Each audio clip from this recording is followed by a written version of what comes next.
because their tenants won't pay, which is a problem. So if you help those people, which everybody needs help, you have to help those first-time home investors too that own these properties, because those people can't pay their mortgage companies. So you got to help on both sides. And as Corey Bush just said, if the country is judged by how they treat people who need it the most, America failed that test a long time ago. Absolutely. And they had plenty of time to come up with the plan. We all knew this was about to happen. So the fact that it hasn't, but I do not agree with kicking people out of their homes at all. No, and it's no. Monday now, so imagine what it's going to be like today when the courts are open. People are locked out of their homes. They said more than 15 million people live in households that owe as much as $20 billion to their landlords. And as of July 5th, roughly 3.6 million people in the U.S. said they have faced eviction in the next 2 months. But I know a lot of landlords that can't pay their mortgage, and they haven't been paying their mortgage in over a year. So you got to help both sides, and they got to figure out how they can help the people that actually own the properties and the tenants as well. You got to help both. I just want to know, when has this country ever had a plan for the have-nots? When has this country ever had a plan for the people who need it? When has this country ever had a plan for the poor and disenfranchised? When? Somebody school me to that one.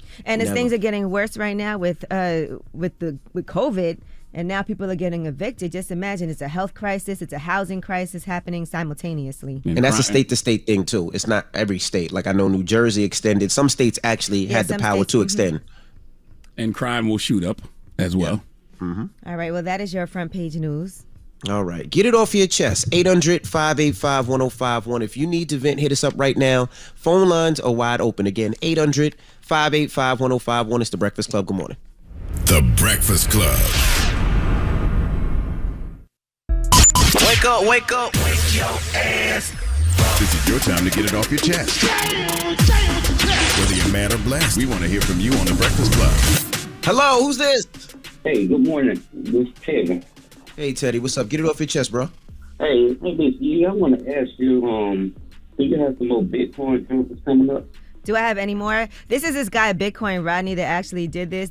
He has all these cars and stuff, too. They paid for all of that with Bitcoin, so it was interesting to hear how he did it. But he's been doing this for like almost 10 years now. So it was a very educational experience for me. But I do want to say, if you're interested in it, there's like almost 10,000, I think, different types of cryptocurrency. So just make sure you do your research. Yes, ma'am. I've been watching these guys called Legitimate Crypto with Bitcoin. You heard of him? No. Okay. He also got a book called Bitcoin and Black America. I've been read up on that. Okay. And just look them up. Look into them. I'm going to definitely do that. It's very interesting to me. We might not even have money at some point, so you got to make sure you know what's going on. If that's right, especially with the inflation going on as well. All right. Hello, who's this? Yeah, you got Steve on there. Steve on here. What's up, Steve? Get it off your chest. Hey, man, what I want to get off my chest, man, is I'm kind of upset, man, how you say you down here in Dillon in South Carolina and you went and ate at the Thunderbolt, but it's really called Thunderbird, man. Oh, Thunderbird. Okay. Damn it, man, Thunderbird. Yeah. Thunderbolt sound like a what ride. the hell is the Thunderbird? I ain't never heard of no Thunderbolt. I heard of Thunderbird. Thunderbird. Well, he also got vaccinated there. I did get vaccinated there. Yeah, I'm about to say, Charlamagne, man, why you ain't correct your man? I thought it might have been something new that I don't know nothing about. I ain't never heard of no Thunderbolt. Hey, man, you from South Carolina, man. You supposed to know about Florence, man. Yeah, I've been to Florence. Salute to my guy, DJ B-Lord. You know what I mean? B-Lord and my man Ish representing Florence always. Yeah, man. It was a Thunderbird. That's what it was. He just told us. How'd you enjoy the food, man? Food was great, man. I ain't even gonna front, man. It was kind of sketchy walking in there, and it was all you can eat, single line like cafeteria, but food was well worth it. Yeah. Well, it's a buffet. Yeah, it's a buffet, man. It's a buffet. I hadn't been there since COVID, man, but I've been dying to get back. All right. Yeah, well, maybe Envy can send you some food. All right. Get it off your chest. 800-585-1051. If you need to vent, hit us up now. It's The Breakfast Club. Good morning. The Breakfast Club. This is your time to get it off your chest, whether you're mad or blessed. So you better have the same energy. We want to hear from you on The Breakfast Club. Hello, who's this? Yeah, what's up, Envy? What's up, Trav? Yeah. Hey, Trav, what's up, boo? What's up, boo? What's up, Char? Peace, sis. What's happening? Chilling. Hey, first I want to drop one of Clue's bombs for Taylor Hayes. I got to see my baby this weekend. She took me to an amazing restaurant out in Brooklyn called Shane's. If I haven't tried it, Y'all need to try it. It's so good. Y'all been talking about food all morning on this air. Negroes is hungry. Can I tell y'all? So I took Lil Boosie's advice this weekend, and I tried to be straight this weekend. No, I was trying to be straight this weekend, right? How'd it go? You was trying to be straight. Okay. How'd it work out? And, bro, it's too many. First of all, friends invited me up to this. A bunch of gay dudes invited me around them this weekend. Bring me all around them. Then I tried to go, to brunch and not order mimosas because it's just hard. Basically, what you're saying is there's too many fine men with penises out there. Wait, did you say mimosas are gay? I mean, that's what I be reading. They say Twitter say you can't order mimosas for straight men. What about Bellinis? That's not true. You can drink mimosas and Bellinis. There's nothing gay about that. Okay, well, too many men walking around in these Ethica rap draws, and it's just hard. I understand, Boosie. Ethica. It's just hard being straight with all these penises around. All right, y'all. So Boosie said to the crowd over the weekend, he was like, well, since the Breakfast Club won't fly him to New York, he's going to take an Uber to New York to do the interview. That sounds more expensive than flying. I think that is a little more expensive, Boosie. The Breakfast Club has never paid for anybody to come to the Breakfast Club. Never. And I will also say, if Boosie coming to the Breakfast Club, we're going to have David Johns right here with him. He need to sit down and have a conversation with somebody from the LGBTQ community that can educate him on some things. We should bring Trav. Nah, David Johns, not Trav. Hello, who's this? This Jasmine. Hey, Jasmine, get it off your chest, mama. No, I just wanted to tell y'all hi. I love y'all. I am so thankful. And I wanted to announce I purchased my first home this June. Nice. Yay! Congratulations, Jazz. Congrats. Now that's a gift. Thank you. And Ange, when you come to Detroit, I want to meet you. All right, I'll actually be in Detroit next week. Okay, I'm going to come by the store and personally meet you. All right, let me know. I'll come meet you there. Okay, and when y'all get a chance, check out my podcast. It's on all platforms. It's called Juiced Up Podcast. Juiced up? Juiced up. Okay, Yep, what's it about? Juiced Up. Steroids? No, not at all. It's about some of everything. You'll like it, Charlamagne. I'm going to check it out. Press juices. All right. All right. Yeah. Thank you. See y'all. Love y'all. We love All you too. Get it off your chest. 800-585-1051. If you need to vent, you can hit us up. And let me congratulate Reek Whitehead. Reek Whitehead is a young man that's in high school right now. He just committed to Duke University. He's from Newark, New Jersey. He played with Logan growing up, and a bright young man. He has a bright future. He had his commitment party where he committed. He also got offered to the G League, where they pay their players $500,000 a year, but he committed to Duke. So I just want to congratulate Reek Whitehead. Absolutely, dropping a cool bomb for Reek Whitehead, man. Coming from the Brick City, the Duke University, that's going to be a much needed change of scenery for you, young man. That's right. So congratulations to Reek. Now we got rumors on the way, Yee. Yes, let's talk about the best music video of all time. Who do you think that Rolling Stone gave that honor to? All right, we'll get into that next. It's The Breakfast Club. Good morning. The Breakfast Club. It's time. She's spilling the tea. This is The Rumor Report with Angela Yee on The Breakfast Club. Well, today is a celebration of life for Biz Markie that's going to be live streamed on BET. It's a private service, but you can watch that starting at 2 p.m. today. Al Sharpton will be delivering the eulogy, and it'll be Fat Joe, LL Cool J, Papoose, Big Daddy Kane, I'll be sure. A lot of people will be front and center paying their respects to the family. He will be dressed in a custom outfit designed by Dapper Dan. And yeah, so if you guys want to pay your respects, you can watch that on BET. Rest in peace to Biz Markie. Absolutely. I thought he was on The Breakfast Club. We've had so many conversations with Biz, man. He never made it. I thought he was coming up here. He was telling us about, maybe just me and you were together one time, Charlamagne, but he was telling us about the Teletubbies and all the things that he was doing in the industry behind the scenes. But I think we might have called him once because he always would hit us up. I think we might have called him on the air once. I don't think he's ever been up here though. Yeah. All right. Now, they have also announced today tickets go on sale at 10 a.m. Eastern, and that is to go see Kanye West presents the Donda album release. That's going to be happening on Thursday. So Live Nation confirmed that listening party is going to be going down this Thursday, August 5th. Now, I'm not mad if he packs out the stadium again, but do you run and kick that football again? If you went there last time and the album didn't even drop, do you do that to yourself again? If you're a huge fan, yeah. You go buy them $50 chicken tenders again? Yeah, now people said they were driving hours to get there, and they said, and I could be wrong, they said he was 2 hours late and he did 6 songs. I'm not sure though.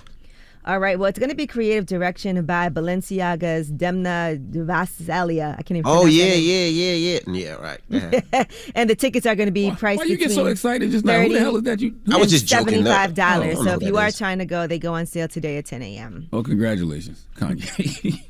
All right. Now, what is the best music video of all time? Well, in honor of MTV's 40th anniversary, Rolling Stone has ranked the 100 greatest music videos of all time. Who do you think was number one on that list? Michael Missy Jackson, or Thriller. Busta?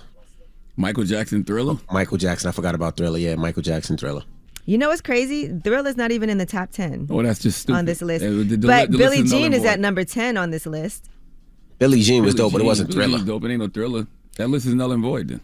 Number 9, Peter Gabriel, Sledgehammer. Number 9 was Guns N' Roses, November Rain. Number 8, Peter Gabriel. Number 7 was D'Angelo, Untitled, How Does It Feel? Remember that one where he was naked? Spinning around naked. All right. They got a lot of guys on their workout regimen, by the way. All right. This Is America was number 4 on that list. Childish Gambino. Huh? That was. I mean, listen, This Is America was great, but if you've ever That was a seen, dope video, though. have you ever seen the Exhibit video? What you see? I think Exhibit it was What You is See Is dope. What You Get. Remember the Exhibit one when he was walking and all the chaos was behind him? That's That what was This dope. Is America was to me. All right. Number 3 was Madonna, Vogue. And number 1 on the list, Beyonce, Formation. I disagree. No Missy Elliott or Busta Rhymes. Missy Put Elliott your was hand where number my eyes can 16. see. Thriller, like no. You know, I don't know who did that list. I'm a Pinkett Smith Winfrey Knowles Carter, but number 1 video of all time. It's Thriller. Of I agree all with time? you. Yeah, Thriller. Nah, come on. I mean, you know, these things are always subjective. I'm just No, telling you. it's not subjective, but It is. Thriller Everybody is the has best their own. video Subjective, ever. baby. No, They definitely are. Okay. It's definitely subjective. But I just never have had that conversation about Formation being the number 1 video of Not all over time. Thriller. Michael Jackson, Thriller. All right, now let's talk about Kevin Hart and Snoop Dogg. You know, they've been doing commentary of the Olympics. And so Olympic highlights with Kevin Hart and Snoop Dogg streamed on Peacock over the last week. They were recapping some of the highs and lows during the games in Tokyo. So listen to this. Do the horses get medals when they win too, or they don't get medals? That's a good question, Snoop. I've never seen a horse with a medal. Do they? No, it goes to the person on the horse, which should be changed. He ain't did nothing but just sat on the mother and went for the ride. I demand for a horse to get the respect that they deserve, have the same bragging rights as the jockey. You start to hang a medal on these horses' neck, so when they get around the other horses, they can and show the other horse. They get back there in the stall. Look at y'all naked neck asses. They got nothing. I love it. You see how just a little bit of personality, just a little bit of realness cuts through because we so used to hearing just the cookie cutter announcers talk. At one point, Snoop said he thought the horse was crip walking. I saw that. All right, now, Kevin Hart's been all over the place. He even crashed Usher's set in Vegas. I'm dying to go to this Usher show, by the way. And here's what happened when Kevin Hart joined him on stage. Welcome to the rated R part of the show. Take that, lady. Now, we almost couldn't play that because up here our producer said that it was moaning. No, that's come on. That's ad-libs.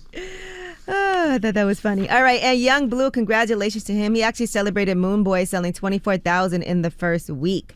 Now, Academics had posted that on his page, and Young Blue said, "Big W, first album, you got to sell 24K before you sell 100K. Number 13 on Billboard. First album, all independent, odds against us. I only had like 10% of the industry supporting and posting my ish. Still did my thing, only up from here. Classic Moon Boy." It's a great album. I respect his optimism. That's how he should feel. He should be appreciative of what you sold. Yeah, it's a really good album, too. So if you guys haven't listened to it, make sure you do. And 42 Doug has deleted something that he said on social media. Now, I'm sure y'all saw this video over the weekend where he is, it's his son, and he's with his son, and he kind of licks his neck. Did y'all see this video? I seen that, yeah. And it ended up going viral, and people had all kind of jokes about it. And, he posted, "Ain't nobody going for that gay," I don't even want to say all this, but it was a very homophobic rant, and he did delete that and apologize since. He went to his Instagram to apologize for the initial delete. He said, "It never be my intentions to offend anybody, even when I'm offended. So for that, I am sorry. Usually I'm a very private person when it comes to personal ish, such as my son or my family in general. People always tell me I need to take more pictures or, let my fans see something about me other than music. Yesterday, I caught myself doing that. My son's birthday was over the weekend, so I decided I would let y'all see how much fun we had. The pictures, videos I posted of my son wasn't put out for feedback. That was us being us. So for y'all to take that and make it what y'all did just reminded me of why I keep my family private." He said, "I will not be showing my son or any of my family on this ish again." Yeah, it's just crazy though that a man showing any type of affection to his child is considered anything other than a man showing love to his child. Right, that's his child. I Like, mean, it was wild. look, I get it. Some people are like, I would never do that, but you know, I don't think he meant anything. No, not at all. by Definitely it. didn't. But you Like, know, when come you on, put things man. on social media, people just be weighing in. So I understand he don't want to put that on there again. He's no longer sharing with y'all. Lost that privilege. Mhm. Okay. All right, and that is your rumor report. All right, thank you, Miss Yee. Now we got front page news when we come back. Things are about to get worse before they get better. We'll tell you what Dr. Anthony Fauci has to say. All right, we'll get into that next. It's the Breakfast Club. Good morning. The Breakfast Club. Your mornings will never be the same. Angela here, and the General Insurance has been helping people save money for nearly 60 years. Take a closer look at the General and get the great low rates and quality coverage you deserve. For a hassle-free quote today, call 800-GENERAL or go to thegeneral.com. Some restrictions apply. Morning, everybody. It's DJ Envy, Angela Yee, Charlamagne the Guy. We are the Breakfast Club. Let's get in some front page news. All right, now over the weekend, the USA men's basketball team beat Czech Republic 119-84 on Sunday. They advanced to the knockout stage now. And in some NBA, it looks like they're saying Carmelo Anthony is unlikely to return to the Blazers. He might come to the Knicks, huh? They might come to the Knicks or might come to the Lakers, they are saying. Also, Kawhi Leonard and Chris Paul are now unrestricted, meaning I guess they can decide if they want to get traded or go to another team. See the No, options not out there. traded. They're in free agents. Yeah. Free agency, so Free they could go to agency. another team. So they're saying Kawhi Leonard might go to the Mavericks. That's what they've been saying. And maybe Chris Paul to the Lakers. Who knows? I doubt. So we'll see. I doubt Kawhi is leaving the Clippers. And I You don't think doubt so? And I doubt Chris Paul is leaving the Suns. Highly doubt it. All right, well, we'll see. And salute to Jasmine Camacho Quinn and Raven Saunders, both representing the 843. Jasmine Camacho Quinn won gold in the hurdles, I believe, this weekend, and Raven Saunders won silver in the shot put. So dropping the clues bombs for the 843, the low country, South Carolina all day. Yeah, busting ass. And also the women's basketball team, USA basketball team, I think they're undefeated now. So now they're on the medal round. So congratulations to those ladies. Asia Wilson representing the 803, the Metro, Columbia, South Carolina, playing for the women's basketball team. All right, what else? What else we got, Yeezy? And also, Simone Biles is returning for the balance team, so she's returning to competition in Tokyo. She'll be competing on Tuesday. Oh, she is? Yeah. I thought she pulled out everything. No, No, just a couple of, but yeah, I'm glad to see her back in there. And she described why she was having some air awareness issues, referred to as the twisties. All right, now Dr. Fauci is saying that things are going to get worse because of unvaccinated individuals, but also he doesn't foresee a lockdown. He said that we have enough of the percentage of people in the country, not enough to crush the outbreak, but he thinks that we're not going to be in the situation that we were in previously. Here's Dr. Fauci. I don't think we're going to see lockdowns. I think we have enough of the percentage of people in the country, not enough to crush the outbreak, but I believe enough to not allow us to get into the situation we were in last winter. But things are going to get worse. If you look at the acceleration of the number of cases, the 7-day average has gone up substantially. What does he mean when he says things are going to get worse? I mean, I would think the worst is what happened last year, right? If that's Well, not he's going to talking happen, about what right does the now. worst look like? He's talking about right now with the Delta variant that the numbers are going to go up before they go back down. So what he's saying is they're not going to get better right away. We haven't seen the peak of this outbreak from this Delta variant. In the next 2 or 3 weeks, he thinks the numbers are going to get worse. And they're saying that you're seeing more numbers, like you see the results of 4th of July celebrations. And then I'm sure if you saw Lollapalooza, you saw what Rolling Loud was like.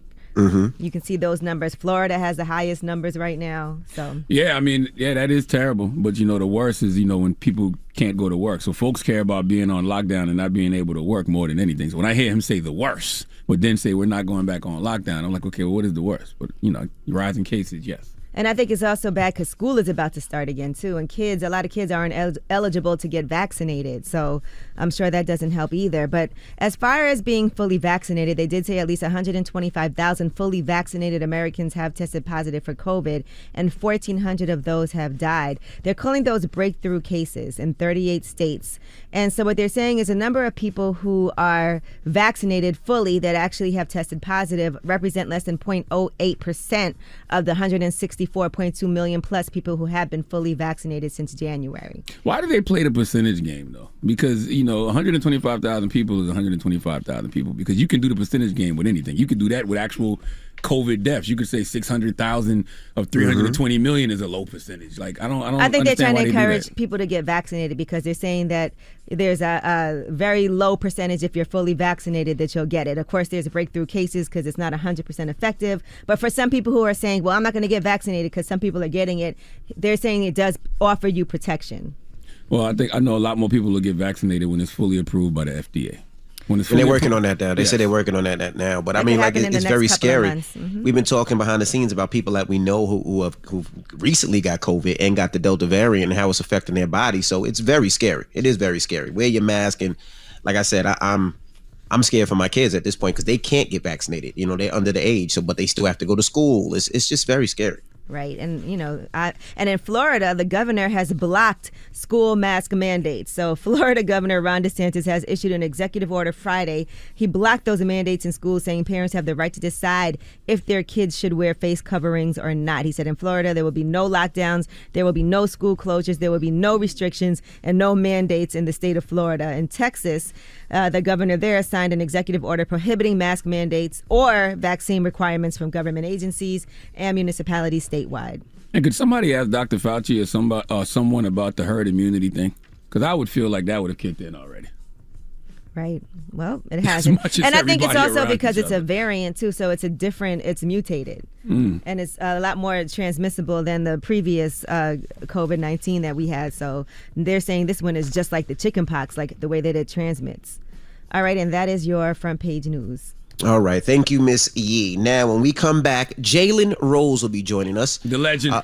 That's right. We're going to kick it with Jalen Rose. Everything that's going on from NBA to sports to all that. So don't move. Jalen Rose, when we come back, it's The Breakfast Club. Good morning. The Breakfast Club. Morning, everybody. It's DJ Envy, Angela Yee, Charlamagne the Guy. We are The Breakfast Club.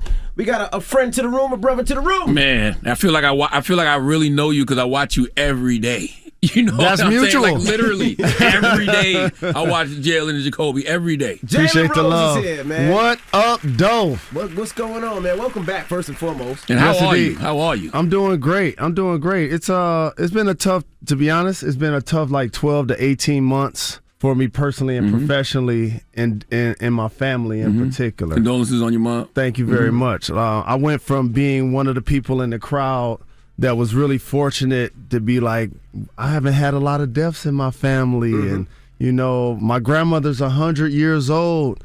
And then before you know it, you know, I lost my Uncle Paramore, rest in peace. And then I lost my eldest brother, who was in his early 60s. And then I lost my grandmother. And then in February, I lost my mom. Is that all due to COVID? None due to COVID. Oh, wow. None due to COVID. My mother had cancer. She was a heavy cigarette smoker, and she was in hospice, you know, in December and January. And, you know, that kind of stuff just changed you. Like, I woke up one day. I never met my biological father. He died in the mid-2000s, Jimmy Walker. And I was just doing the draft and sitting there, and it actually hit me that I was an orphan. Like, I was like, wow. What you mean orphan? You had your mom, though. When you don't have living parents, you're considered an orphan. No, I get what you're saying. Saying. Yes. And basketball is the tie to my family. Like so I'm working the draft. My father was the number one pick in '67. Your mama used to push you and tell you. Correct. My mother was the one that got me into the game. She created the name Jalen, combining his name James and my Uncle Leonard, who took her to the hospital to give birth. And now I'm sitting there watching Jalen Greene walk across the stage.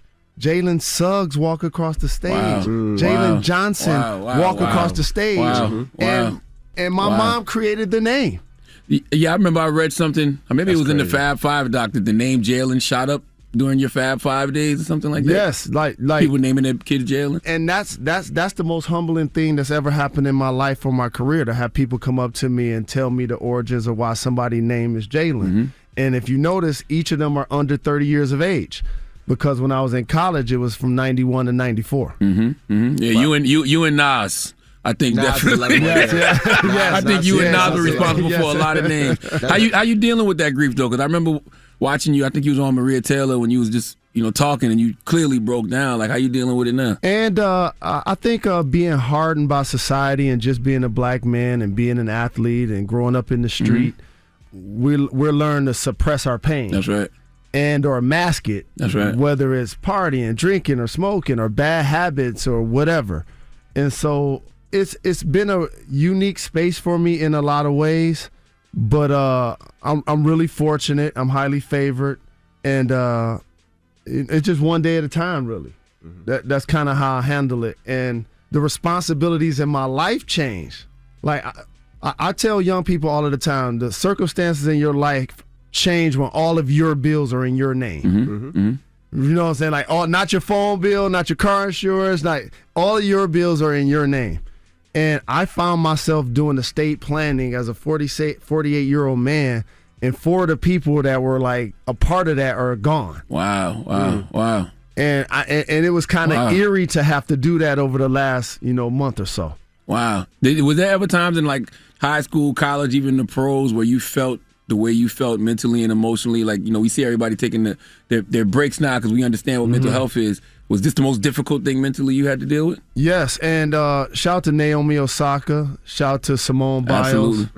Absolutely. I salute them. Absolutely. I remember being a young, famous kid from the inner city, and I was ready athletically to compete, and I had the eye of the tiger to try to be a dog and to try to be a member of the Fab Five and to make it to the league. But I remember there was a time we were about to play Duke, and it was a big CBS game, and I executive produced the Fab Five documentary, and I remember watching this interview where we were all sitting there for the first time, and I remember thinking like, damn, my skin is messed up, my teeth is messed up, I'm broke, I don't have a haircut, like, do I even deserve to be here right now? And it was masked, as you guys know, if it's black men in particular, just shut up and deal with it. That's right. And so we suppress our pain in a lot of ways and our anxiety in a lot of ways. And so that was a pivotal point for me in my life then. And losing the family members I've recently lost now. I'm not saying this because I think I'm hard or anything. I'm saying this because it's okay to share emotion. That's right. I've probably only cried maybe 5 times in like 25 years. I see it. Right, I believe it. Right. Like, regardless of what has happened to me, and I've been through a lot of turbulence, trials and tribulations, like we all have. And each of those situations challenged me, Charlamagne, to reevaluate, taking my mental health serious. Word. And evaluating, like when you get on the airplane, securing your mask first. That's a real thing, because when you become a success story, you guys know it, ye know it, you go from being a part of the crew to being the boss, the leader, the breadwinner, and that becomes a lot of responsibility. And it's been an amazing journey, and I'm really happy how I've been able to overcome a lot of the things that I've dealt with, and I just want to inspire others. All right, now keep it locked. We have more with Jalen Rose when we come back. It's The Breakfast Club. Good morning. Morning, everybody. It's DJ Envy, Angela Yee, Charlamagne the Guy. We are The Breakfast Club. We're still kicking it with Jalen Rose. What do you think about people that say, like, and I've been seeing this all over social media, like, for instance, Simone Biles. She trained all her life for that moment. She, went to practice 8 hours a day and trained 7 days a week, and now when she got to the moment, she didn't follow through, and they say the same thing. That's like if Tom Brady got to the Super Bowl and Super Bowl day said, you know what, I don't want to do this. Or Michael Jordan, game 6, and like, you know what, I'm not playing. So what do you say to those people that don't see it on the same way that you see it? So a lot of those people, about 75% of those people think January 6th at the Capitol was a picnic. Right? A lot of those people, so there's nothing I can say into this microphone that's for real. 450 years that's going to even compute to them that we're more than athletes. We're more than jocks. We're not going to shut up and dribble. Right? And so for the people who feel like you practiced your entire life and now this is the major moment, this is what I want them to understand. Michael Jordan won 3 championships, lost his father. And took a mental health break. And took 2 years of a mental health break. That's right. We didn't have the language for it back then, but that's what he did. He was an adult playing in the NBA, the GOAT already. That's right. She's 24, 25 years old. Like, it's way different when you're a kid. That's what that is. And so she actually showed maturity to me by saying, this isn't about me. I don't feel my best. That's right. So I will take a step back and allow you guys to flourish because this isn't all about me. That's right. Now imagine if she would have said she was going to perform and then all of a sudden before she started to compete, she didn't have it. And this is what I want to say about what she does for a living that's different from all of us. She got to be perfect all of the time. See, playing basketball, I can make a turnover. I can miss a shot. My bad. I can go out and kick it the night before. If it's a bad game, it's a bad game. We play again. She got to stick the landing each time. She has to be perfect. She has to get a 10. And by the way, when she wasn't her best, she still qualified. And the other thing, Team USA is over there, right? But a guy like Kevin Durant gets a chance to compete in one sport and get 1 medal. She's competing in 4 different actions for 4 medals and also has to be perfect. So that's a way different exercise that she's juggling. And also, too, Simone Biles, we don't know what she's already pushed through. Yeah, absolutely. You know what I mean? Larry Nassar. That's what I'm saying. She was one of the abuse victims of. So imagine you're going to your place, your home, your place of work, your sanctuary as an athlete. That happened to her during that period of time. That's right. That's right. Most people wouldn't want to compete ever again. That's right. And they would feel, and I would feel, and to be honest, as I say this out loud, I'm surprised they don't feel, I would feel neglected by that governing body that allowed me to be abused, that now turns around and asks me to go out and compete for them. And you know, the crazy part about it is we don't hear these stories a lot of times. Like, I was talking to somebody this weekend, and it was like, and maybe you would know better, they said Allen Iverson would only eat a peanut butter and jelly sandwich before the games because if not, his anxiety and his stomach would give him the bubbles because he was playing in front of so many people. So he would only eat a peanut butter and jelly. It would keep his stomach good. I've got another example for you, and I know I'm not speaking out of school because this is family and everybody that's in the league kind of know about this. Rod Strickland was like that too. The panic attacks? Rod Strickland would be one of those guys that basically would need to go throw up in the towel before the game. Wow. Really? Yeah, I remember playing with him later in our careers. We playing in Toronto, and I was more established in that situation. I was the captain. I was the highest paid player on the team, and this is Rod Strickland. This is a legend to me. Like 2010, like I'm still mad at the Knicks. They broke up him and Mark Jackson, and I'm from Detroit. That's Rod, fresh cut, best fitted, like current Kyrie. Everybody who ain't see him play, right? And I'm like, I don't want them to see the OG like this because, it might affect his job security with this squad. Wow. And so before a couple of games, when he would go and do that, I was in there trying to clean it up for him and with him. Wow. You see what I mean? And so everybody that you encounter is either in a storm, just got out of a storm, or going through a storm. That's an absolute fact. Now, how we handle that is a measure of our character and just perseverance. How does it change everything going forward? I mean, not just sports, but life, or really sports, because they have everything there for you physically. You got all the trainers and people to get you all right physically. What's that going to do to the sports world mentally? Do you have therapists on the team, counselors, what? Well, that's come a long way. I was using this example yesterday. There was a time when players just didn't have all access to the team facility. Look back at some of the old footage of Larry Bird in the mid-'80s when he's in the arena running the concourse. It's dark. It's dark. He didn't think about it. Larry Bird didn't have access to the gym. Wow.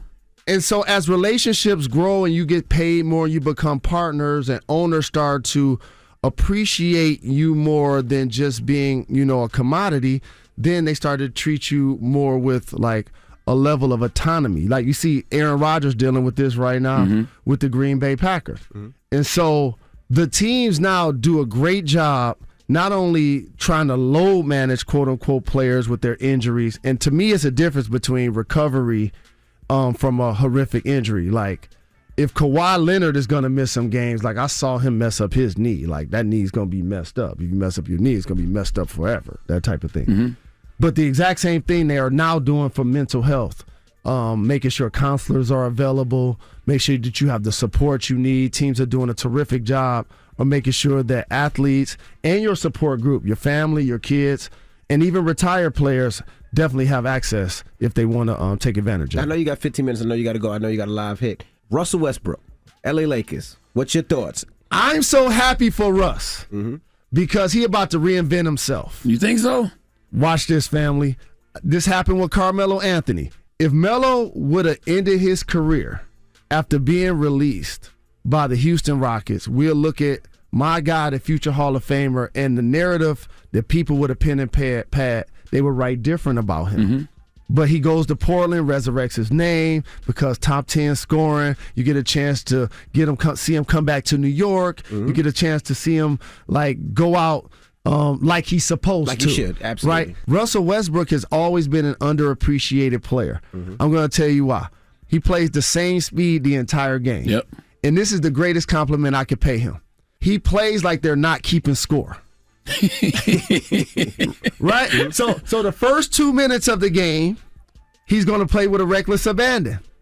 The last 2 minutes of the game, where everybody like, hold on, slow it down. I don't care if you at the park. I don't care where you at. It's like, all right, it's gameplay. Slow it down. Hey, hold on. Russ like, nah, we going.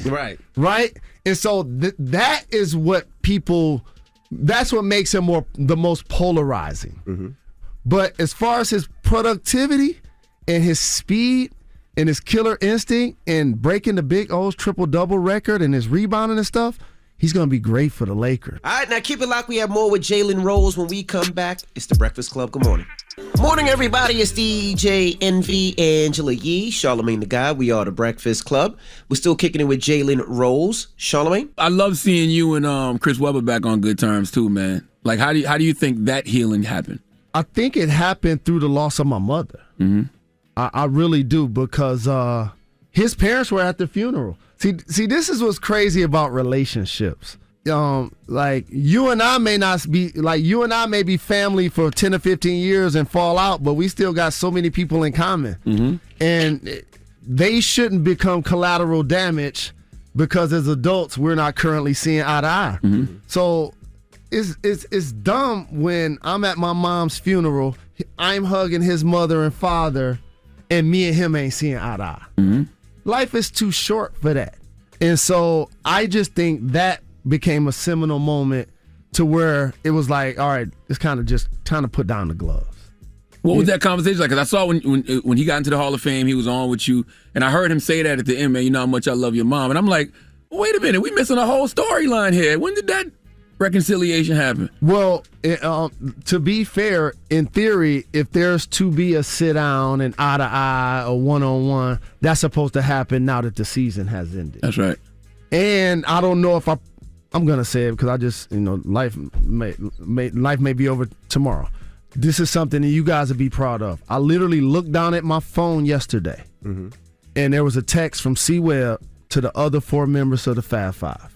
And he told us he loved us, he appreciated us, and he invited us to be at his Hall of Fame ceremony. That's incredible. Dope. Couldn't be any other way, though. That's dope. And I responded, wouldn't miss it for the world. That's real.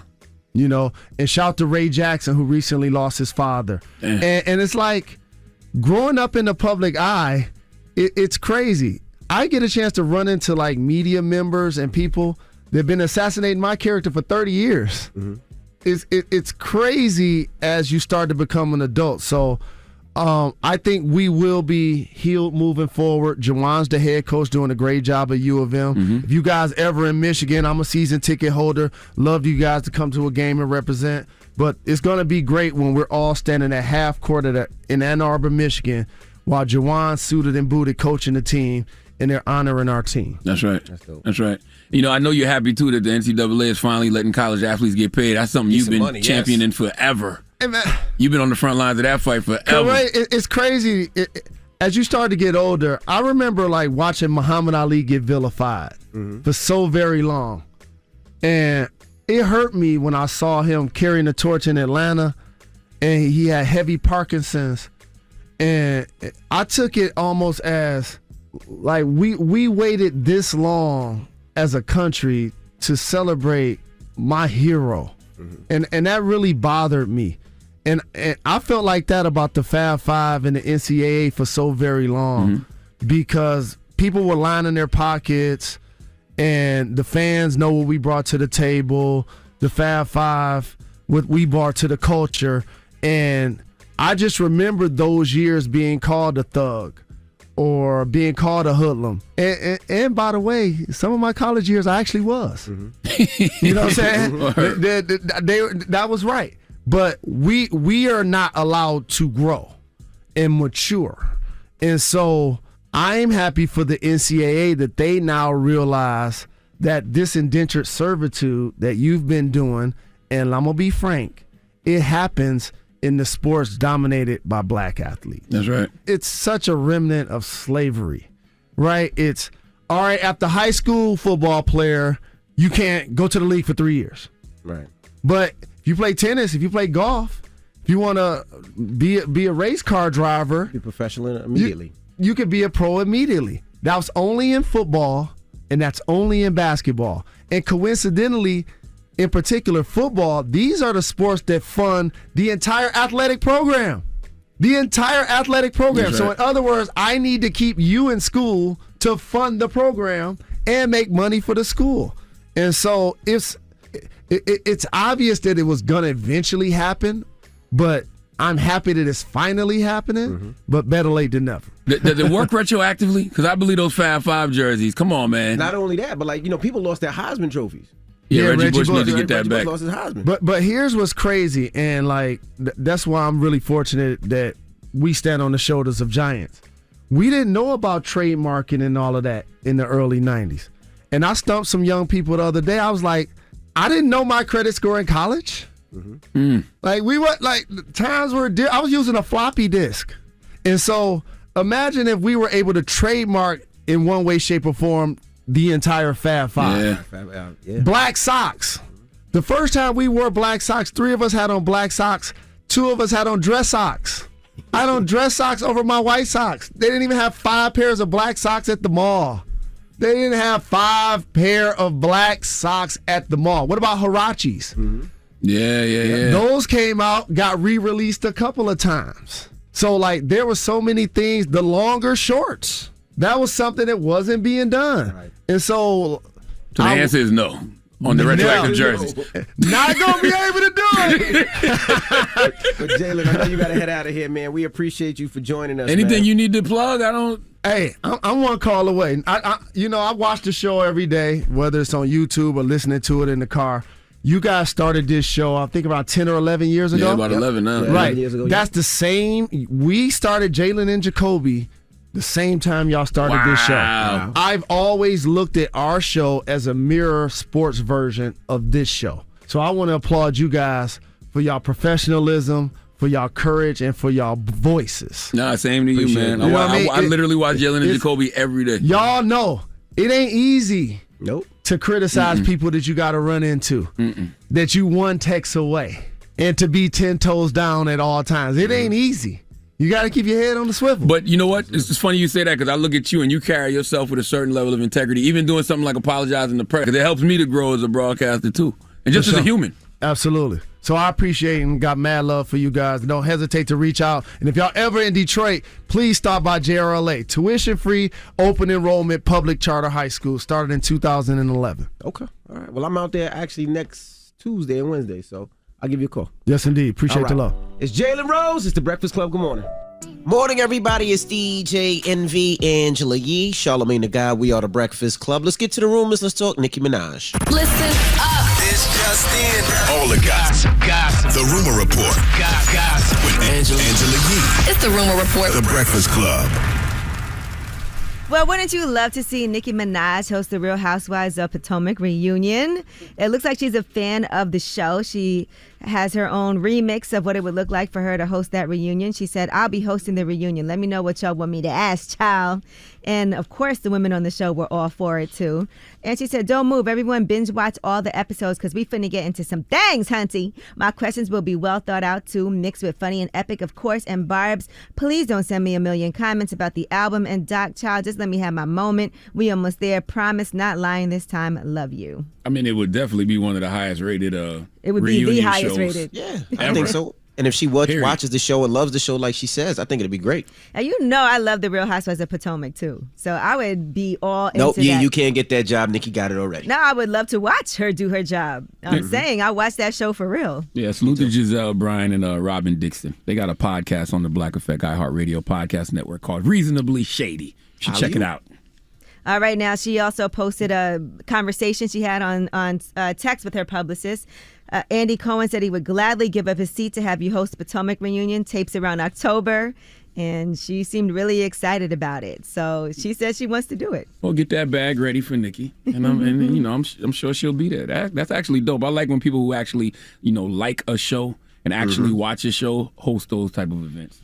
Like 90 Day Fiancé or something like that. Did y'all see what Angela looks like now? She done had her whole face redone and her neck and everything. I have no idea what you're talking about. We don't watch that show. I'm sure the people who watch it know. 90 Day Fiancé, y'all. All right, now Drake says that Certified Lover Boy is finished and on the way. He was on Sound 42's Friday radio show on Friday night, and here's what happened. Album's cooked. Looking forward to delivering it to you. I hope everybody in the world is blessed. And for the rest of you heathens, I want to tell you, because I know you're listening, because you're always don't trouble people's kids. Don't bother people's soul. You know what I'm saying? OVO, we aim for the head. We don't aim to please. You see it? Certified Lover Boy on the way. How come Charlamagne patois don't sound like that when Charlamagne gets in the patois? First of all, Drake always sounds like he sounds like a woman. Rhythm under it. He sounds like a Jamaican mob boss or employee at a Jamaican restaurant that's just tired of you being pushy. I told you there's no more oxtail, okay? Okay. Listen, there's a lot coming out this Friday coming up. I wonder if that's coming out on Friday also, you're along with disturbing my Nas soul. and Kanye's album. You're disturbing my soul. I told you no more beef patty. Just chicken. Okay. All right, now let's talk about Beanie Siegel on Drink Champs. Great conversation, great discussion. A lot of things were talked about. Now, some of the things discussed on Drink Champs with Beanie Siegel, because y'all know Nori was on The Breakfast Club talking about doing a verses with Beanie Siegel, but it looks like that was all a ploy to make all of this happen and these conversations. But one thing he talked about was he almost missed this Rockefeller meeting because he wanted to go to a dog fight. The day that they was going to Rockefeller Ruckus, Murder Mill had a dog named Mikey, Grand Champ. This is a short shot. I'm trying to go bet this money on Mikey. So they call was like, yo, come up. I'm like, all right, but I'm trying to duck him. And it's just for the ride. Yeah, you just going on the back of them. It's not that's my crazy meeting. too, yeah. Oh, that's right. So when Bubana, he offered it, he was like, yo, come with me. I'm like, all right, I'm gonna come. All right, in addition to that, he talked about falling out with Jay-Z. That really hurt him. Call Swiss. There's this rumor that one time that Jay got on the stand and they asked him, would you be responsible for Beans? And he said no. Absolutely. What mind state does that put you in? All right, put it like this. Rockefeller Records was the only thing that I've ever been a part of that I thought was honest. I'm from South Philly, so smile, shake your hand, you know what I mean? Pray next to you, turn around, blow your head off. Right. So me being with Rockefeller, the La Familia, I held on to that. In addition, he talked about an instance where he actually pulled out a gun on Leor Cohen. So Leor was like, yo, listen, I'm not asking you to go hammer. I don't even know if you can spell hammer. So I don't know who Leor is at the time. You don't know. I don't even know who the why we even talking to him. Right. I said, yo, go start the car. So as we leaving up, I'm like, yo, who the you talking to? Like, I don't know. Brother Snuff Leor? No, I pulled out. Oh, you pulled out on Leor Cohen? Yeah, man. It's a great interview on Drink Champs, and Beans. Yes. Beans holds himself accountable for a lot of things, and even when he was discussing, pulling out the hammer on Leor Cohen, he was like, That's why Hov didn't want to be all the way responsible for Yeah, I mean, that's part of the reason situations right like there. that. Yep. Right. In addition, he also discussed the whole versus battle. They talked about that. Call Swiss. No. It's already been called. Make it happen. It's already been made happen. Don't worry about it. You good. Trust me. Because I feel like I gotta remind No. I'm with it just as much. In fact, I welcomed it. So trust me, I'm with it. But let me just tell you something, Beans. I really with you. I really got love for you. I love to do this battle. I really do. Yeah. But besides that, I don't want to battle somebody that's a sucker. I want to battle somebody that's real. And listen, you can listen to the Drink Champs podcast on the Black Effect iHeartRadio podcast network. And I know you look at Drink Champs time and you say, damn, this podcast is almost 3 hours. If you're a hip-hop lover, it flies by. Trust me. Yeah, other things they discussed. Great interview, Nori. He also, Beanie Siegel doesn't think that modern day hip hop has a lot of substance. And he also talked about the Hard Knock Life tour. He talked about helping to discover Just Blaze also, and Jay-Z and Damon Dash's falling out and how you could kind of feel it. His relationship with Cameron, how he respects Cameron, and Cameron gave him a lot of advice and game. All of those things. The Just Blaze story is ill. I didn't know that Kanye West and Just Blaze first placements were with Beanie Siegel. But I learned that on that Drink Champs interview. All right, well, that is your rumor report. Shout out to Nori again, man. I love what Nori and they're doing with Drink Champs. Nori I just want to and salute Nori. DJ Shout out DJ Effin. Yeah, There you absolutely. And also, let me shout out to Jerked. Jerked is when you were talking to Patois earlier, it made me hungry, man. Shout out to Jerked in Jersey, man. They said you come all the time too, Charlamagne. Hey. Jerked, where that's at? Hackensack. Oh, yeah. I've been there a couple times. Absolutely. Mm-hmm. All right. Well, who you giving your donkey to? We need Joe Manchin, the real Joe that's running this country, to come to the front of the congregation. We'd like to have a word with him. All right. We'll get into that next. Keep it locked. It's The Breakfast Club. Good morning. The Breakfast Club. Your mornings will never be the same. At Simple Mobile, you get the no contract advantage with no mystery fees, no activation fees, and no contract ever. Simple Mobile, out with the old, in with simple. Terms and conditions at simplemobile.com. This is a miracle. There is no question that there are problems in this country between police and community. You are a donkey. To the latest on that police killing of a black man. Now to new developments in the deadly spa shooting rampage. And yesterday was a really bad day for him, and this is what he did. And so we are in a state of emergency. Okay, white supremacist violence is and always has been the number one threat to our society. But I'm also very proud that my wife is white. The Breakfast Club, bitches. All right, Charlamagne, please tell me, why was I your donkey of the day? Wow, good morning. Donkey of the day for Monday, August 2nd goes to the real Joe that is running this country. What Joe am I talking about? If you chose Biden for 500, Alex, you are incorrect. I'm talking about Joe Manchin, okay, the senator from West Virginia who doesn't give a damn about progress in this country, okay? Especially black progress, I would say. I mean, that's just my opinion, because if he cared about black progress, if he cared about the Democrats' most loyal voting bloc, then he wouldn't be the reason that legislation that directly impacts black people would get blocked on the regular.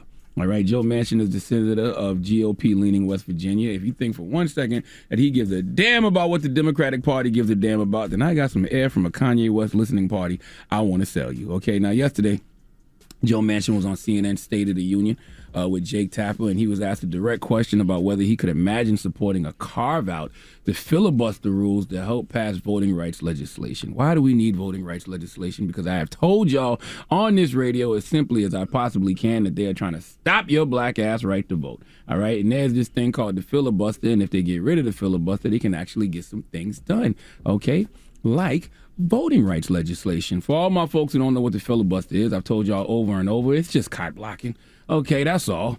Any attempt to block or delay Senate action on a bill or other matter by debating it at length, by offering a bunch of procedural motions and other delaying or obstructive actions. So all you have to do is vote to get rid of the filibuster, and the Biden administration could get some things done, because the filibuster is what is used to block most of Biden's agenda. So the economy, voting rights, police reform, all of that could be passed if they got rid of the filibuster. Why? Because the Democrats have a majority that depends on a tie-breaking vote from one Vice President Kamala Harris. Okay, if they got rid of the filibuster, they could pass legislation without Republicans. Well, I played y'all audio of GOP lawmakers caught on tape laughing and thanking Joe Manchin and Kyrsten Sinema for keeping the filibuster alive, because without that, they would be dead meat. Their words, not mine. Listen again in case you missed it. But the reality is they are pushing as far as they can. Fortunately for us, the filibuster is still in effect in the Senate. Without that, we would be dead meat. Then we'd be having a little bit more frantic discussion than we're having today. But thank goodness for Cinema and Joe Manchin. I like it when AOC is going after Joe Manchin. Like, this is great for me. You know, it makes my job easier as a conservative because, you know, I can go to Joe Manchin or Kirsten Cinema and be like, hey, guys, you know, and I'm really sorry you're having to go through that. That's just a shame. GOP lawmakers thanking Joe Manchin and Kristen Sinema for helping them. Okay. Now, with all that, Joe Manchin still believes he can't imagine a world where he would support a carve-out the filibuster rules. This is him on State of the Union yesterday with Jake Tapper. Listen. Is there any circumstance under which you could imagine allowing a carve-out for the, I know you oppose getting rid of the filibuster, but there's some people, like Angus King of Maine, who's an independent, who said that he's possibly willing to step back from the filibuster, his opposition to getting rid of the filibuster, just for voting rights because he's so concerned and it's become so partisan. Can you imagine ever doing that? Jake, I can't imagine a carve-out. Jesus Christ, not even a carve-out? Not even a carve-out for voting rights? Can we get an explanation? Because I was here in 2013 when it was called a carve-out. We're just going to do the cabinet for the president, and then it went into we're going to do the judges who are lifetime appointments for circuit and district. They were even going to do Supreme Court, but they didn't at that time. The Democrats were in control. 2017, Mitch McConnell's in control, comes right back in, and guess what? That carve-out worked to really carve us up pretty bad. Yeah. Then you got the Supreme Court. So there's no stopping it. We just need a carve-out to protect voting rights. Voting rights? The cornerstone of democracy? We can't get a carve-out for that? See, this is why just voting Democrat doesn't always mean progress, okay? Joe Manchin is willing and able to block his party's progress, and for what? Because he's not beholden to the Democratic Party. His political brand isn't hitched to the Democratic wagon. He's a senator, okay, in GOP-leading West Virginia, a very red state. He's not giving that up for you Negroes, all right? Salute to West Virginia, by the way. Tooter's Biscuit World, dropping a clues bombs for Tooter's Biscuit World. My God, amazing. Who cares if you Negroes is mad, okay? Joe Manchin knows where his white bread is buttered.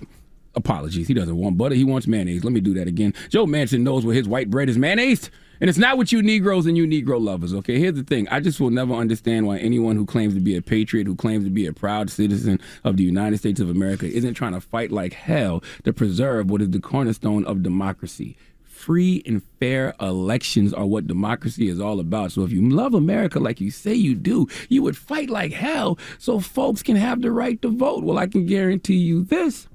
If Joe Manchin's people's voting rights were threatened, he would be acting like it. It would be a totally different sense of urgency in regards to protecting voting rights, but it's just mostly you Negroes, so who cares, okay? If that's not the case, Joe Manchin has to show me that's not the case. But hey, I've been alive long enough to know that when a person consistently shows you who they are, believe them. When something changes, if something changes, if Joe Manchin starts doing the right thing by this democracy, I will let you know. Until then, please let Remy Ma give Joe Manchin the biggest hee-haw. Hee-haw, you stupid motherfucker. Are you dumb? Mm-hmm. All right. Well, thank you for that donkey today, sir. Yes, ma'am. Now, when we come back, we have Dr. Mohammed joining us. She's a professor at Howard University. She's going to talk about social justice. First name? You don't want to say her first name? Bahia. It's Bahia. Dr. Bahia Mohammed. Yeah, shout out Bahia to her. Mohammed. Mm-hmm. Yes. She's going to talk about Social Justice Week at Howard University, which is this week. Starts today. Yep, starts today. So we're going to talk to her when we come back. So don't move. It's The Breakfast Club. Good morning. The Breakfast Club. Morning, everybody. It's DJ Envy, Angela Yee, Charlamagne the Guy. We are The Breakfast Club. We have a special guest in the building, Dr. Bahia Mohammed. Welcome. Thank you. Peace, Queen. How are you? I'm good. Peace. I am well. Excited to be here. Now, listen, he's going to hate on you already. I am not going to hate on you. I am not. Wait. What? Tell me a little bit more. Why? I'm not going to hate on you. Okay. Look at the signage. You see the sign right there? You don't see the sign? You don't see the sign? I'm not going to hate on you. You're my sister. You represent, a nice school, you know what I mean? But I'm just, I'm not. I love all HBCUs. It's all really, really good. I am so excited to see that. I love it. I love it all. What the hell did I do? I said, wait a minute. Let me get right. Okay. Well, tell them who you are. What's your title and everything? Dr. Bahia Mohammed. I'm an associate professor at Howard University in the Department of Sociology and Criminology, College of Arts and Sciences. Mm-hmm. I've been there for about 8 years. I absolutely love it. It's the first experience teaching at a HBCU, so You already know, loving on the students, Black excellence. I mean, it just doesn't get any better. I agree with you. And you're the founding, I've never even heard of something like this, but you're the founding director for Howard University's Higher Education in Prison Programming? Yes. Okay, Yes. what is that? Yes. Yeah. Taking students into facilities. I teach criminal justice. So for me, I think you need to really get close to it in order to really understand. So I teach the classes inside of the prison. Half of the students are incarcerated. The other half are matriculated at the university. And we read the same things and really try to identify ways that we can love on those in our families that are incarcerated, but also to support around social justice initiatives. What does criminal legal reform really mean, and what actually can you do if you're not intimate with the system? If you've never entered a facility, how have you mastered it, even if you pay for the degree? So really trying to get students to understand you have to be a whole lot more focused than just the books, and you have to be intimate with the experience. And if you don't start in your own family, you may get it wrong out there trying to do the right things. That's real. That's like an eloquent way of like Alonzo in Training Day when he gave Hoyt the drugs, and he was like, a good narcotics detective must know and appreciate narcotics. That's exactly it. That's exactly it. How important are HBCUs to our community? HBCUs are the community. You know, when I think about D.C., Howard University is Chocolate City, right? Like as we think about gentrification and we think about the different ways in which communities are configured, HBCUs are those campuses where you getting it hot off the press. You know, like this is not that type of, you know, research instructors that are, you know, coming in and asking any sort of question in order to check a box. Like you have individuals that strategically can write these different questions in ways that get at the heart of what's going on. And these are your instructors, and they look like you, deans with braids and locks and, you know, students from across the African diaspora. So many individuals feel that Blackness is just one thing, and it is so dynamic. I never even knew that there was a place like an HBCU where you could really just get loved on in your mind and your soul and your heart. If I have students that come to me and say, look, I can't do that assignment. My brother was shot last week. Like, I don't need the evidence. I don't need to ask any more questions, baby. Take your time. When you're ready to write, we'll get back to it. Very different than what you see at predominantly white institutions. I think there's a space for both, but to have that HBCU experience is something that connects individuals in ways that is untangible. You can't touch it. It's something you feel. I'm so interested in the HEP program. Like, did Howard give you any pushback when you presented the idea to have students live inside of the prison? Absolutely not. Absolutely not. Let me tell you, I wanted to go to Howard specifically because when I looked at the landscape of what was going on, there weren't a lot of Black and brown folks going in where Black and brown folks are incarcerated. So for me, it was just like, dag, how do we get to the point where we begin to engage in real talk conversations? The brother always comes home, the uncle comes home, we go to the cookouts, we all chilling, we all excited, but we never sit down and break bread in terms of what's going on. My research is on children of incarcerated parents. So for me, I started there at Howard, and I really connected it to my data and expertise and said, you know, after 10 years of research, the children of incarcerated parents have questions, and these are the questions, and I feel like we can create the next generation of social ambassadors by having them see what's going on so that they can really come up with solutions. And you shouldn't have to be incarcerated in order to see that side. You should be able to see it in this way. The university embraced it. At the time, our current president was the provost. Wow. And so it was dope when he just crossed over. I said, alhamdulillah. I was just excited, you know, at that feat. I knew that there were going to be legal ramifications. I knew that there were going to be issues. But for me, going down to D.C. from Jersey, New York area was like, I got to do this at a HBCU. And so I went to Howard specifically for this. You don't just take them to the prison. They live in the prison. Did I read that right? Sleep in the prison every day? The students, for 7 days? Yes, 7 days, course curriculum. They lived in the facility for 7 days. Other inmates? With other, the facility was running regular. This facility was where Martha Stewart was incarcerated. They call it Cupcake Prison. So let's contextualize, right? Okay. Like, let's contextualize beautiful mountains, Wasn't you know, Rikers. not Rikers, right? They're not letting you go into the city. But for me, what I wanted the students to see is that the prison industrial complex does not live everywhere. And so when you think about white collar criminals, you could go and sleep at their facility. You could have a sleepover. You know what I mean? Like, that's a different concept. And the students, they gave me pushback. They like, Doc, we try to go to the hood, Okay. And I was just we know that. Let's see some things that we don't know. Let's see where they have a firefighter program, right? Where if there are not enough individuals in the community to put out a fire, the individuals that are incarcerated get suited and booted, and they go out and they do the work of the community. But when you talk about individuals that are black and brown and disenfranchised, you stuck in your cell. You're not making that sort of thing. There may not even be programming. So it really opened the eyes for the students, and I wanted them to see the climax between the data. I had them reading for 15 weeks about the curriculums and what was going on. And when they went, it was the opposite. The data says that these children are nothing. They're going to amount to the mistake that their parents made. And they saw phenomenal youth, beautiful, young, invigorated individuals that was like, yo, I'm going to HBCU. Like, I'm about to get a PhD. I didn't know there were majors where I could talk about my own mother and my life experience. So for me, I think it was able to wake the students up for them to see. We stayed 7 days. We went in and out of the facility. The best part for me was where the incarcerated women had an opportunity to sleep next to their babies for the first time. So I created it where the Howard students, ASB, Alternative Spring Break, it's a HBCU thing, they got to decorate the visiting hall. And they got to see what it was like for parents to parent during prison. That doesn't happen, right? Like, call, mail, and visits, but we all know that ain't parenting, right? So, like, it really woke the students up. And that was really my first chance at radical pedagogy of just pushing the envelope. Like, let me see how far I could, take it. And then I really wanted to see what was going to happen with the students. And now, 7 years later, they're in phenomenal positions. Like, they are movers and shakers.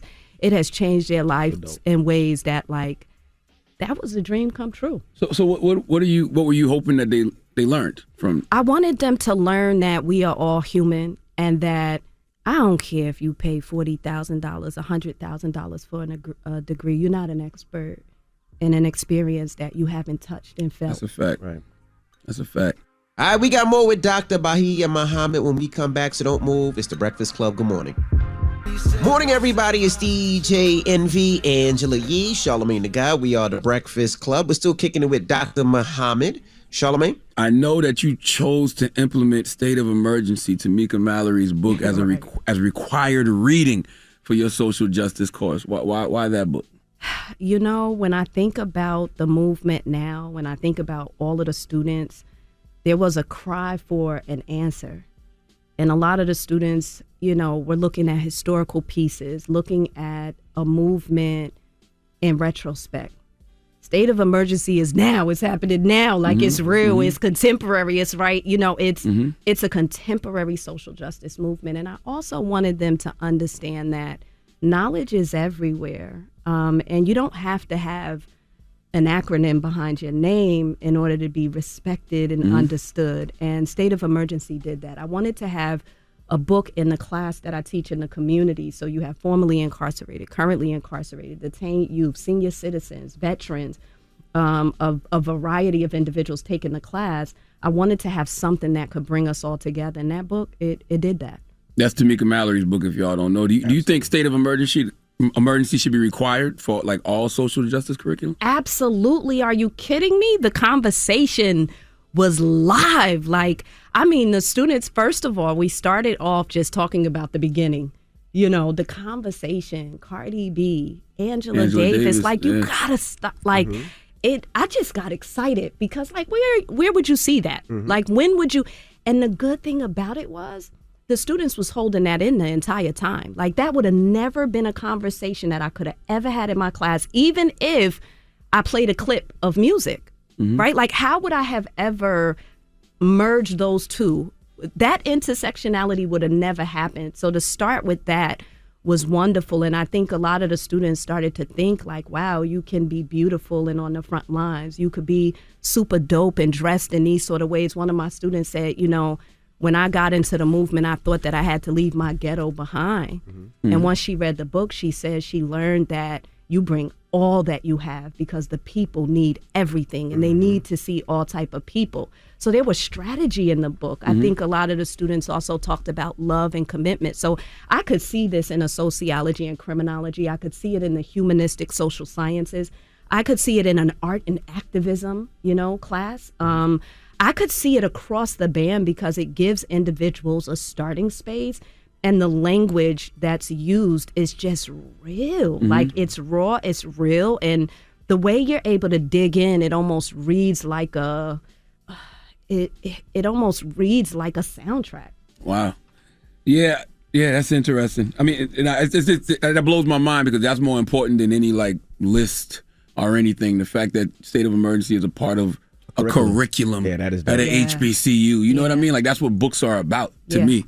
Now you're doing Social Justice Week, Howard University Social Justice Week, August 2nd through the 6th. What is that? We're launching it. Oh, man, we are working on a huge initiative. 2nd to 6th? August 2nd to the 6th, a full week of bringing HBCUs across the nation, communities of individuals together to talk about strategies and the injustices in the system. And so we have, a lineup day one where we're going to be talking about police and perceptions. We're going to go into corrections and mass incarceration. We are going to move into the injustices as it relates to homicides and, death by incarceration. We're going to hear from mothers of the movement. We have a son of Howard, HBCU grad, the mayor, Raz Baraka, coming to bless us about refunding the people. Like, what does that look like? So we have all of these heavy hitters.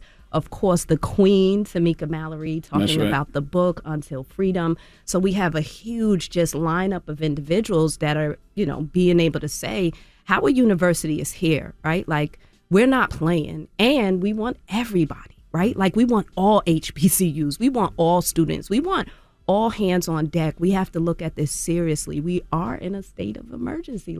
That's facts. How can people get more information on it? Website, www.howard.edu /social justice consortium. Also on Instagram, Dr. Mohammed _experience. I'm posting all week. I have everything just kind of lined up. It's going to be a lot. They could Google it and say Howard University Social Justice Week. It'll pop up. Registration is live now. It is free. We want everyone. There's no maximum. You don't have to be anybody. You can be whomever, right, interested or not in the movement, and sign up and come and participate. Well, Dr. Mohammed, thank you for joining us. Absolutely. Make sure y'all check out Howard University Social Justice Week, August 2nd through the 6th. Yes. Right? And then a couple of months, then a couple of weeks later, then you could go to homecoming. But right. Do that first. This is the prerequisite to homecoming. Thank you for that. All right. It's the Breakfast Club. Good morning. The Breakfast Club. This is the Rumor Report with Angela Yee on the Breakfast Club. So listen up. All right, but now it's Cassidy versus Tory Lanez. So Cassidy has some issues with Tory Lanez stealing his flow. Now, he put up an Instagram video where he compared Tory Lanez's lyrics with his own, and he said that Tory Lanez stole his flow in this instance and back in 2017 when he rapped over Nas and the Braves Heart's Uchi Wally beat. I click fast and bang your ass, brain from your chick in the whip that I just crashed. Usually, I click fast and bang your ass. Ain't nothing changed. I got cane for the quick cash. A lot of niggas saying they hot, but they not in the place. And your block, it ain't hot, man, it's safe. Next nigga, this Tory Lanez about to get shot in his face. I got more change than you got in my couch. And the next cat scream my name, gon' get shot in the mouth. But didn't Tory say Cassidy was like his favorite rapper? And he was Tory paying homage? said, you are one of my favorite rappers, Cass. What's the problem? I guess this is what happens when you try to pay homage. The first freestyle, I shouted your name out because you did inspire me. The second one, I went on your beat. It's just sad how you old N-words be mad at the young N-words for not showing love. When we do, we get responses like this. Well, Cassidy did not feel the same. And here's what he had to say in a freestyle diss track called Perjury. You can't pay homage biting off a nigga too. Dog, you bit off way too much shit to chew. I'm getting sick of you, coach of vultures. Yo, I hope you brung a gun, cause my youngest son big as you. It's difficult to win when nobody talks slick as you. And they rapper miserable that can't think quick as you. So they think of ways to try steal fish from you without giving credit. Pathetic, impermissible. You be stealing from mother to M2. And on my old track, you spit my old rap like it was new. I mean, Cassidy's entitled to feel any way that he wants to feel, but I mean, isn't this the way artists have always paid homage? That's how Hov always paid homage to Big, you know. But you know, people said Hov was biting too, so I don't know. Maybe Cassidy got a point. I don't know. I wish everybody well. Yeah, Cassidy had said during a recent interview with Hip Hop Uncensored, he said, I feel disrespected, that he feel like just because he's an artist with some songs out there, him rapping to my beat, like I should feel privileged, like I should feel like he's doing something for me, like I should feel grateful. F out of here. He said, N-Word's been rapping to my beats. I've been doing this ish way before you came around. I don't give a F about you rapping to my beat. Pay homage for real. You know what's interesting? This is kind of like what Young Blue was upset about too, right? He just wanted Tory to give him credit. Mm-hmm. So I guess if you're gonna do that, you just got to give Cassidy more credit. But he said he did. He even shouted him out. Oh yeah, during the freestyle. Yeah, I don't know, man. I don't know. All right. Looks like Nelly and his longtime girlfriend Chantel Jackson have broken up. Now somebody posted on her page, "Are you and Nelly still together? I love seeing you guys together." And she said, "No, we're not, just friends." And they've been together for over 6 years, and they haven't posted each other on social media since January. People really pay attention to these things, so. Yeah, and the baby has been dropped from Lollapalooza's lineup. You know, it was over the weekend, and right beforehand, a few hours before he was supposed to be on that stage, they did drop him. They said Lollapalooza was founded on diversity, inclusivity, respect, and love. With that in mind, the baby will no longer be performing at Grant Park tonight. Young Thug's performance will now take place at 9 p.m. on the Bud Light Seltzer stage, and G Herbo will perform at 4 p.m. on the T-Mobile stage. Now, in response, the baby posted this clip of Damon Dash. Fearlessness to be first. You know, to not move with a crowd, to move alone, you know, and you get scrutinized by people that do move with a crowd because they got to make you look bad to make themselves look good. It's all part of the game. You know, I see an interesting conversation starting about how these festivals and corporations don't sever ties with rappers when they talk about, you know, killing people or celebrating gang culture, celebrating the drug culture, violence against women, disrespecting women. But, you know, this is where they draw the line. So it's clearly okay for us to degrade each other, but not anyone else. And I wonder whose job it is to change that. If these companies and festivals drew the line against us and stopped allowing artists who do that to perform, would the artists change their content? I just wonder. Yeah, but who does that? Like, how do they decide which one is okay and which one's not? That doesn't seem correct. Yeah, is it just me? I think a lot of it has to do with sponsors and advertisers too. But that's why I say I wonder whose job it is to change that, right? Because right should be right and wrong should be wrong. So I just, I wonder, if they stopped allowing artists who do those things we just mentioned to perform, would the artists change their content? I just wonder. Well, on the positive side of things, congratulations to the baby and Danny Lay. As you know, I guess we all knew she was pregnant with his baby, but she confirmed it. She posted a pregnant picture herself and put hashtag the biggest, as did he. So congrats to the two of them. How did that confirm it? Because he posted the same hashtag. No, I don't know. School me. I don't know. How did that confirm? The biggest. And he posted it also. Oh, he posted the picture? No, the hashtag. Huh? Yes, the hashtag the biggest. That's his. All these artists say they the biggest. The biggest? Yeah, Rick Ross says that all the time. Like, it could be Lotto's too. Khaled says that all the time. They all say the biggest. You guys, she's pregnant by the baby. You sure that's the baby's baby? I mean, the biggest pretty confirmed much. it. They were dating, and then I don't know if they still are or not, but she's pregnant now, and so I feel like everybody kind of knew she was pregnant by the baby. Unless, is this the first time y'all hearing that? I'd never heard. I mean, I don't know. I don't be paying no attention. You never heard that before? Know. You didn't know they were dating?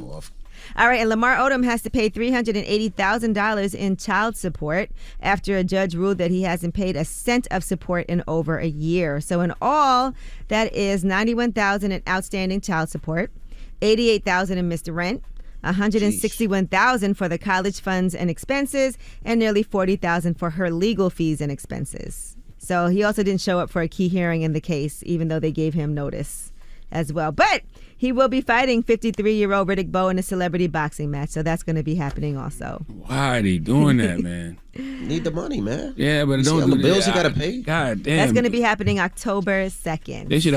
They don't have a union for boxers? I don't think he's a boxer. I'm talking about Riddick Bowe. Oh. Did you see the video Riddick Bowe did when he was looking for somebody to fight? Like, Riddick Bowe didn't look like he was in no fighting condition, man. My goodness. So you think that Lamar Odom's going to beat him? Yes. You go look at the video of Riddick Bowe and you tell me. All right, and Terry Kennedy. You guys know famous skateboarder Terry Kennedy. He's facing homicide charges potentially now. He allegedly attacked a man in an Illinois motel. That man is Josiah Casahun, who's also a skateboarder. And apparently he has now died from those injuries. According to a police spokesperson, Terry Kennedy told the cops, "I will kill one of you police. We kill police where I'm from." They're not sure what prompted this alleged motel attack, but based on social media, it appears at one point the two of them were friends. Yikes. Yeah, so very unfortunate situation. We'll keep you guys updated on what's happening with that. Remember, he had the Fly Society clothing line and music brand also. Yep. And he was on Rob Dyrdek's show, The Fantasy Factory, and all of that. All right, well, that is your rumor report. All right, thank you, Miss Yee. All right, now, shout out to Revolt. We'll see you tomorrow. Everybody else, the People's Choice Mix is up next. It's The Breakfast Club. Good morning. The Breakfast Club. Your mornings will never be the same. Visit creditkarma.com/winmoney to open your free account, get rules, and start winning Instant Karma. No purchase necessary. Instant Karma is sponsored by Credit Karma. Banking services provided by MVB Bank, Inc., member FDIC. Maximum balance and transfer limits apply. Morning, everybody. It's DJ Envy Angela Yee, Charlamagne the Guy. We are The Breakfast Club. Now, shout out to everybody out in South Carolina, Dillon, Florence, Myrtle Beach. I was all over South Carolina the last day or so. So shout out to all the hospitality, man. They show me so much love, so much food. I just want to say thank you to everybody out there. So much food. So much food. Food is a love language. Yeah, speaking of South Carolina, man, Saturday, August 14th, I'm doing my annual backpack school supply giveaway and fish fry at Berkeley High School, okay, 406 West Main Street, Moncks Corner, South Carolina, from 2 to 5 p.m., okay? So you can hit up Third Eye Awareness 843@gmail.com for more information on that. But Saturday, August 14th, I'm doing my annual backpack school supply giveaway and fish fry from 2 to 5 p.m. at Berkeley High School. So that's not this Saturday, next Saturday. Next Saturday. That's the same day as my car show in Atlantic City. So if you're in the East Coast, you head over to Atlantic City, and if you're in the South, you head over to Charlamagne's backpack drive and fish fry. Yes, sir. All right. When we come back, we got the positive note, so don't move. It's The Breakfast Club. Good morning. Morning, everybody. It's DJ Envy Angela Yee, Charlamagne the Guy. We are The Breakfast Club. Now, we got a shout out to Jalen Rose for joining us this morning. The good brother Jalen Rose, always a great conversation. And I'm going to tell you something. Jalen has been out here on the front line saying that college players should be paid for years. I'm talking about years. Yep. And people used to be kind of like getting at him a little bit like he was crazy. But, I mean, clearly he was right. That's right. And also shout out to Dr. Bahia Mohammed. She's a professor at Howard University, and this is Social Justice Week at Howard University. So she stopped through earlier today as well. That's right. And salute to Dr. Bahia Mohammed, man, for adding State of Emergency, How to Win in the Country We Built by Tamika Mallory to her curriculum. That's major. That's more important to me than any sales or book list or anything like that. The fact that it's going to be a part of Howard University curriculum for years to come, that's incredible. Absolutely. Well, you got a positive note? I do, and it's simple. I have no energy for hate. I really don't. I either love you, wish you well, I hope you heal. I'm sending healing energy to everyone on this fine Monday morning. Breakfast Club, bitches! Y'all finished or y'all done?